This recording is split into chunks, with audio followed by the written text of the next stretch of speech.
Good evening, everyone. I'm Ariella. Glad to see you here tonight.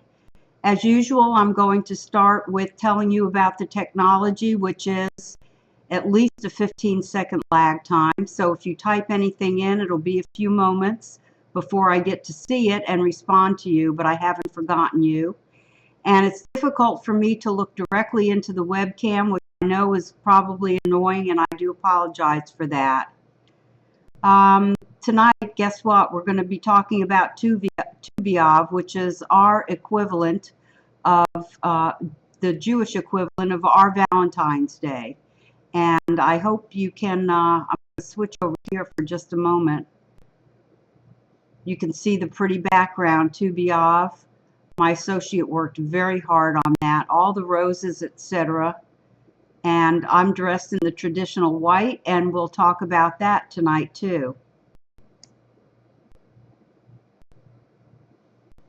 So we're going to go ahead and get started. See the saying up here from the Talmud, actually, there never were in Israel greater days of joy than the 15th of Av and the Day of Atonement, which sounds really weird because the 15th of Av, which is Tu B'Av, obviously, would seem to be in direct contrast to the Day of Atonement, which one usually thinks of as being very introspective, etc. But Tu B'Av is actually a festive time that's sandwiched between the two periods of repentance. It's the beginning of the grape harvest, and we're going to review 6 events that were cause for celebration and a time of renewal. And I think probably most important, it marks a time of forgiveness, which in itself is joyful. Most notably with respect to forgiveness is the end of the deaths in the desert, finally, after 40 years. As I said, it's the Jewish equivalent of our Valentine's Day, and it implies love and unity.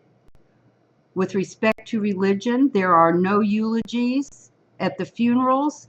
The prayer of supplication isn't said at morning or afternoon services, and the bride and groom don't fast on their wedding day.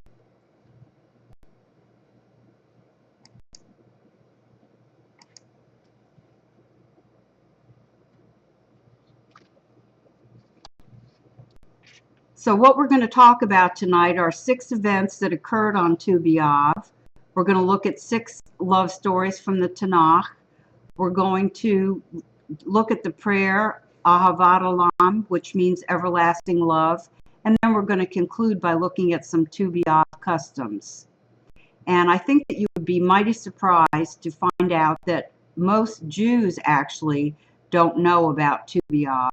It's more celebrated in Israel than it is here, but it is catching on here considerably as of late. Now, the 6 events that we're going to be looking at, and we're going to look at each one in detail, but we're going to look at the generation that left Egypt, that ceased to die in the desert. Marriage between the different tribes of Israel was permitted.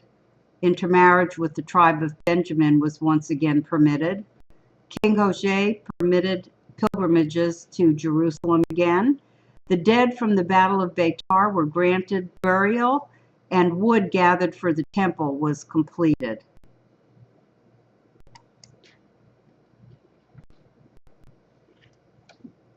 So we're going to look at the Jews in the desert ceased dying. You remember on Tisha B'Av, the 12 spies that went to assess the promised land? And they reported back, and it was only Caleb and Joshua who said that with God on their side, they could successfully defeat the Canaanites. The other 10 said, oh, we look like grasshoppers compared to them. They're fortified. They're going to wipe us out. So the people decided to go with the 10, and they wept and they wailed about leaving Egypt, and they refused to go to the promised land. God was really mad that they didn't have enough faith in him to go where he told them to go.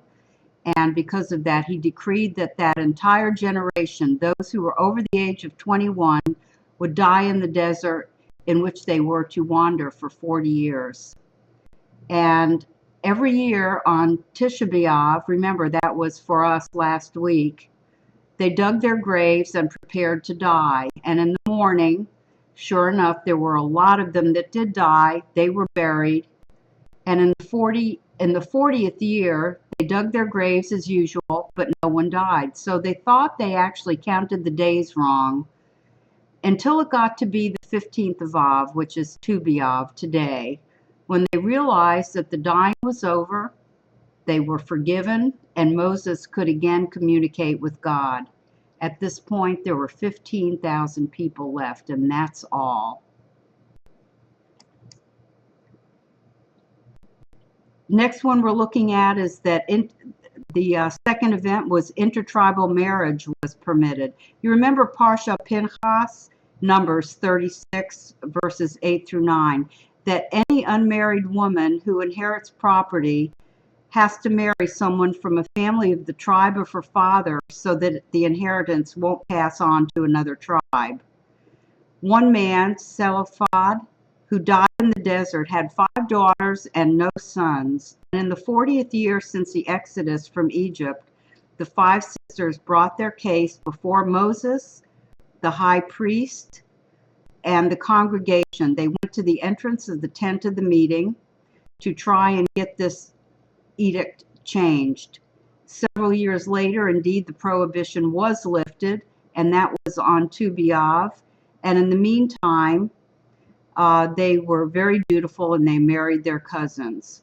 The reason, by the way, that the restriction was lifted is that the sages decided that it applied only to those who had taken the oath, which means the original group that was sentenced to die, that took the oath of the covenant.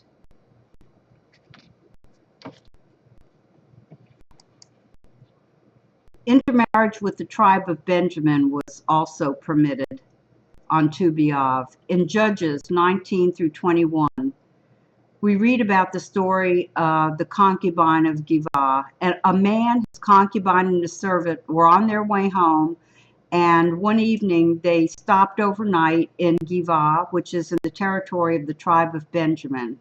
It was late in the evening, and there was only one old man who was willing to put them up for the night.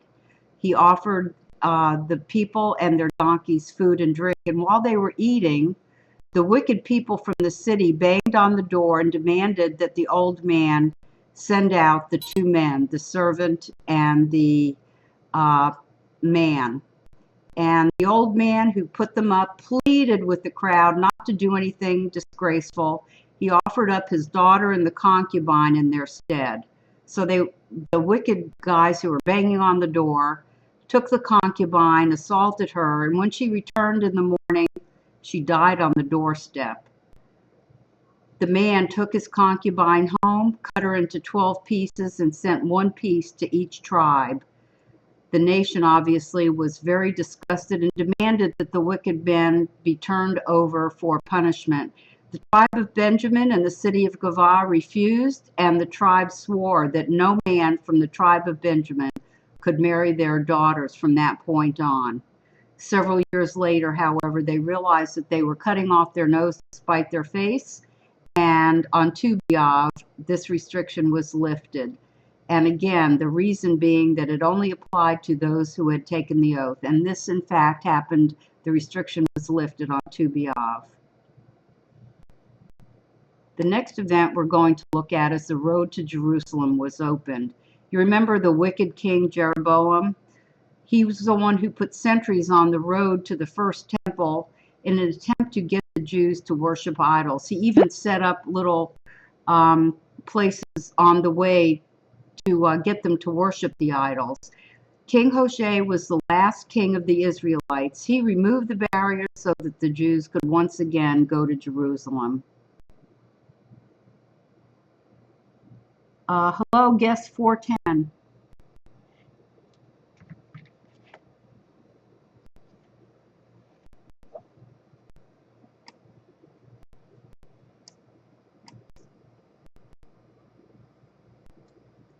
The dead of Beitar were buried. That's our next event that we're looking at. You remember the Bar Kokhba rebellion? The one that resulted in about 500,000 deaths in the city of Beitar by the Romans. And that occurred, as most of these events did, on or near Tisha B'Av. And through the entire reign of Hadrian, there weren't any burials permitted. All the people that died were not allowed to be buried. They were just exposed to the elements.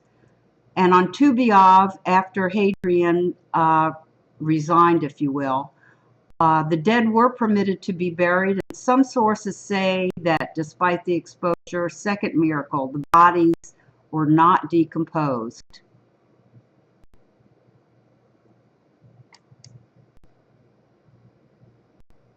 And the last one we're going to look at here was that the wood cutting was completed.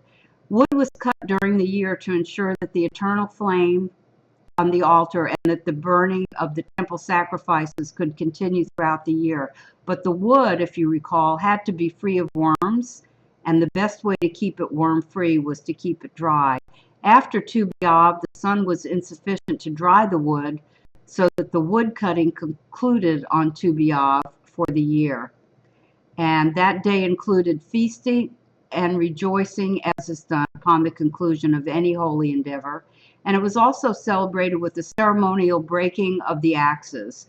That's why sometimes you will hear this day referred to as the Day of Breaking of the Axe.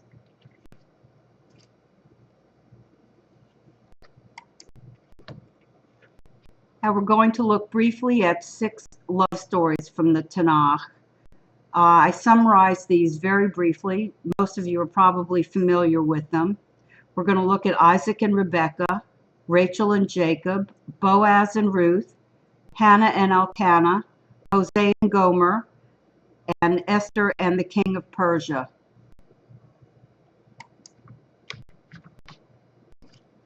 So we're going to look at Rebekah and Isaac first. If you recall, Abraham sent his most trusted servant to the town of Nahor to find a wife for his son Isaac, and he insisted that it could not be a Canaanite. So the servant went to Nahor with 10 camels, and a couple of other men servants went with him. He went to a well in the city and asked a young woman to give him some water. She did, very kind, and she also drew water for the camels. God kind of gave him a sign that this was the woman that he had been looking for Abraham's son. Gave her a gold nose ring and some gold bracelets, and the servant asked if there was any room in her home for him to spend the night. She said that they had plenty of room. She ran home to tell her family. Her brother Laban invited him in, and the servant then told Laban the story of the promise to Abraham to get Isaac a wife. Laban and his mother said to take Rebekah just as the Lord had directed. And then they asked Rebekah, how kind of them, the next morning if she would go, and she said yes. So they sent Rebekah along with the servant and the camels and the other servants, and sent her along with her nurse. Rebekah and Isaac saw each other in the field, probably love at first sight. The servant told Isaac the whole story from beginning to end. Isaac took Rebekah to the tent of his mother, Sarah, married her, loved her dearly, and was comforted after his mother's death by the presence of Rebekah. Next, we're looking at Rachel and Jacob. Jacob went on a journey to the east, and I guess wells were really popular back then as meeting places. Came to a well and asked some men if they knew Laban. Laban's daughter, Rachel, came to the well with her father's sheep, and at that point, Jacob rolled the stone off the well and watered Laban's, who obviously was his uncle, his sheep. He kissed Rachel, said that he was Rebekah's son, and he started crying. Laban embraced Jacob, and Jacob stayed for a month. Now, if you recall, he had 2 daughters. This is a story also of Leah and Rachel. Leah was older than Rachel, but it was Rachel that Jacob loved. He worked 7 years for her, and on his wedding night, he was tricked by having Leah in his tent, when in fact he loved Rachel. So he got up the next morning and was very angry, and Laban just said, well, around here, the firstborn has to marry first. So wait a week, then you can marry Rachel, and you can work for me another 7 years. So Jacob really loved Rachel more than Leah throughout the entire time of his life. But it was Leah who bore him 3 sons, because apparently God felt sorry for Leah because he knew that Jacob loved Rachel more than her. It was, as I said, Leah had 3 sons before Rachel finally bore Joseph. And in the meantime, Jacob was very busy with both wives' concubines who bore him children.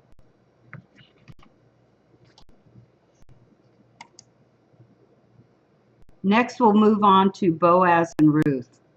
And I'm sure we all know the story. Ruth went with her mother-in-law, Naomi, to Bethlehem, I believe, and the famous lines, "Wherever you go, I will go.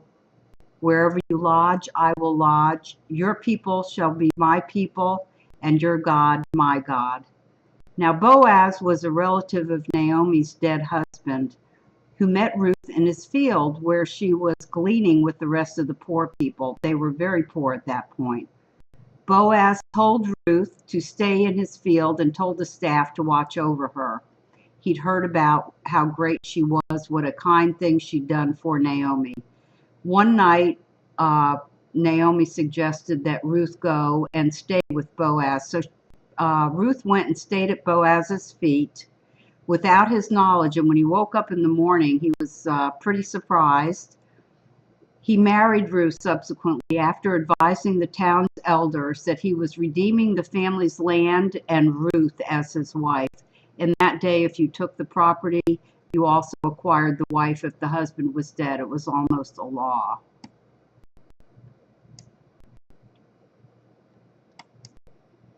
I will move on now to Hannah and Elkanah. Elkanah was a devout Jew whose wife Hannah was barren. And in those days, barren wives were really scorned. The husbands were allowed to divorce them. Elkanah, however, loved Hannah deeply, and he showered her with kindness and twice as much as he gave to his other wife, whose name was Peninnah, and who had had many children. While they were at the temple for a feast, Hannah started to cry and she wouldn't eat.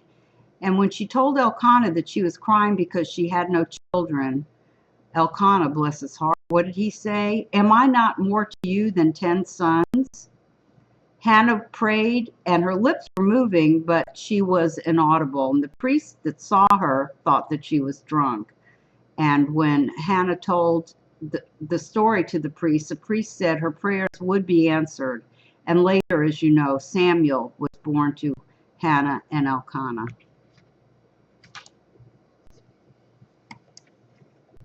Next, we'll move on to Hosea and Gomer.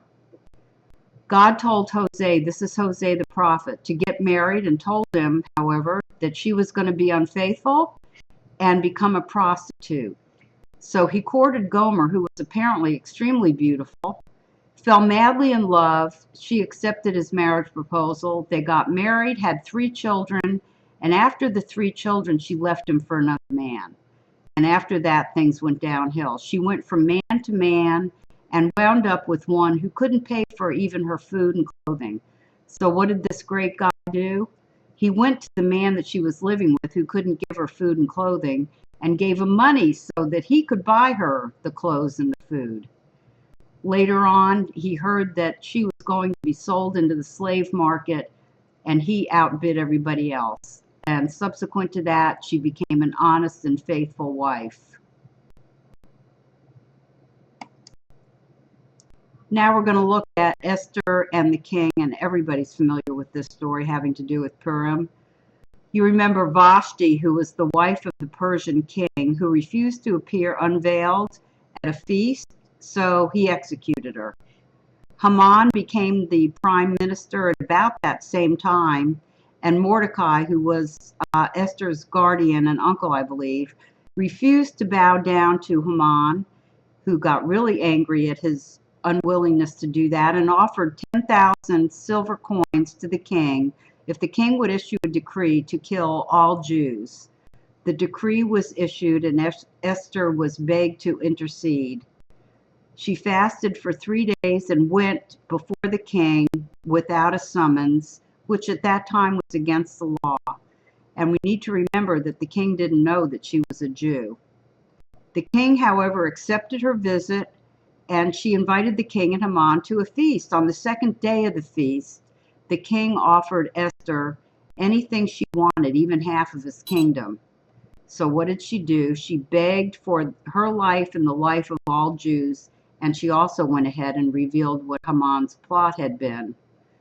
So the king went ahead and executed Haman, gave the Jews permission to kill Haman's henchmen. Mordecai was then named the prime minister, and the king remained delighted with Queen Esther subsequently.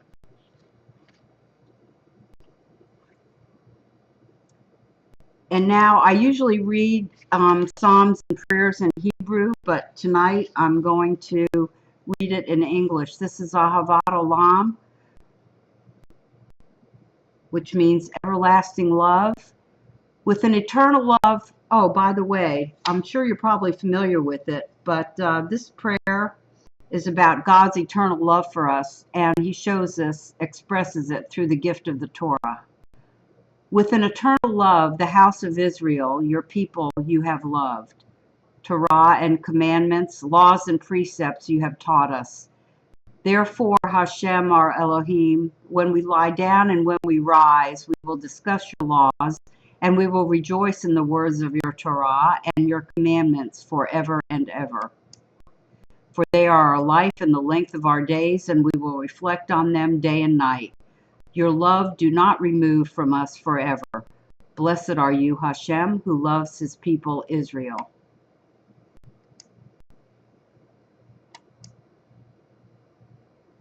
Now, what are some of the Tu B'Av customs? Well, remembering that it's similar to our Valentine's Day, we have wine tastings, lots of weddings, proposals, engagements, cards, flowers, and candy. The Festival of the Vineyards is beginning to pick up in Israel. And my favorite is the dancing in white dresses. And one of the reasons that I was interested in Tu B'Av and actually found out about it was when I was doing the presentation on social justice, where everyone was concerned that nobody be embarrassed if they were poor. In other words, preserving someone's dignity. And this is obviously dancing in white dresses. During the Second Temple times, the Jewish women would put on white dresses that were borrowed so that no one would be shamed if they didn't have any or some were not as nice as the others. They were dipped for purity, and lots of times this was done in what's the Jewish community of Shiloh. And if you don't mind, I'm going to go ahead and read a little bit from the Talmud. And these are the lines that come after the lines that we opened with. There never were in Israel greater days of joy than the 15th of Av and the Day of Atonement. On these days, the daughters of Jerusalem used to walk out in white garments, which they borrowed in order not to put to shame anyone who had none. All these garments required ritual dipping. The daughters of Jerusalem came out and danced in the vineyards, exclaiming at the same time, "Young man, lift up thine eyes and see what thou choosest for thyself. Do not set thine eyes on beauty, but set thine eyes on good family. Grace is deceitful, and beauty is vain, but a woman that feareth the Lord, she shall be praised." So the women went out dancing. All the bachelors went and looked around and decided who they were going to pick for a wife. So I wanted to keep this brief tonight. I'm thrilled that you came. Thank you so much. I'd be interested to know if any of you had ever heard of Tu B'Av. I thought it was a wonderfully intriguing holiday, if you will. And as usual, I'd like to mention that we always need volunteers to present a class, lead a service, write an article, make a video, anything. Everybody who works at OneShul is a volunteer. We depend on volunteers to make ourselves work and keep us on the air and keep us doing all of our good work for everyone in our community. And we'd also, if possible, if you're so inclined, to make a donation. The little donate button is at the top of your screen to help OneShul continue its work. I had before but had forgotten about it. Hi, Tal, how are you? Thanks for coming. I saw a rabbi the other day who acted like he'd never heard of it before, which made me feel like an idiot going ahead and doing this presentation. If you're so inclined, $5, $1 would be terrific, especially since tonight was so short. But I am grateful to you for coming so much. And this is my email, and I would be very happy to have you send in any comments, anything that you'd like to see on OneShul, anything that you'd like changed. I know that some of you have been in the service here. I'm great here. How are you, Ariella?